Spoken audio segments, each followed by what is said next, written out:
ভারতের জনপ্রিয় সঙ্গীত শিল্পী অরিজিৎ সিং, যার কণ্ঠের জাদুতে বছরের পর বছর মুগ্ধ গানের দুনিয়া। হিন্দি কিংবা বাংলা দুই ভাষাতেই গান গেয়ে তিনি ভক্ত ও সমালোচকদের মাঝে গড়ে তুলেছেন অবিস্মরণীয় জনপ্রিয়তা ও সাফল্য। তবে সঙ্গীত অনুরাগীদের জন্য এবার বড় এক দুঃসংবাদ দিলেন এই জনপ্রিয় কণ্ঠশিল্পী। আর কোনো নতুন সিনেমার গানে প্লেব্যাক কণ্ঠ দেবেন না বলে ঘোষণা দিয়েছেন তিনি। সামাজিক যোগাযোগ মাধ্যমে এক পোস্টে লিখেছেন, হ্যালো সবাইকে নতুন বছরের শুভেচ্ছা।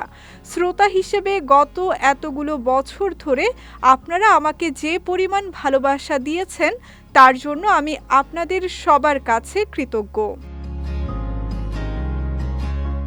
প্লেব্যাক কণ্ঠশিল্পী হিসেবে কাজ করবেন না উল্লেখ করে তিনি আরও বলেন, আমি অত্যন্ত আনন্দের সাথে জানাচ্ছি যে এখন থেকে আমি প্লেব্যাক কণ্ঠশিল্পী হিসেবে আর কোনো নতুন কাজ করব না। আমি এখানেই ইতি টানছি। এটি সত্যি একটি চমৎকার পথ চলা ছিল। অরিজিতের এমন হুট করে দেওয়া ঘোষণায় ভক্তদের মাঝে মিশ্র প্রতিক্রিয়ার সৃষ্টি হয়েছে।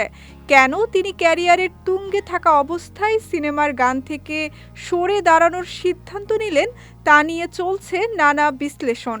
তবে তিনি সিনেমার বাইরে ব্যক্তিগত প্রজেক্ট বা লাইভ কনসার্টে নিয়মিত থাকবেন কিনা সে বিষয়ে স্পষ্ট কোনো বার্তা দেননি। দীর্ঘ ক্যারিয়ারে তুম হি হো, চান্না মেরেয়া, বিনা কাটের মতো অসংখ্য কালজয়ী গান উপহার দিয়েছেন এই শিল্পী। তার বিদায়ে প্লেব্যাক ইন্ডাস্ট্রিতে এক বিশাল শূন্যতা তৈরি হবে বলে মনে করছেন সঙ্গীত সমালোচকরা।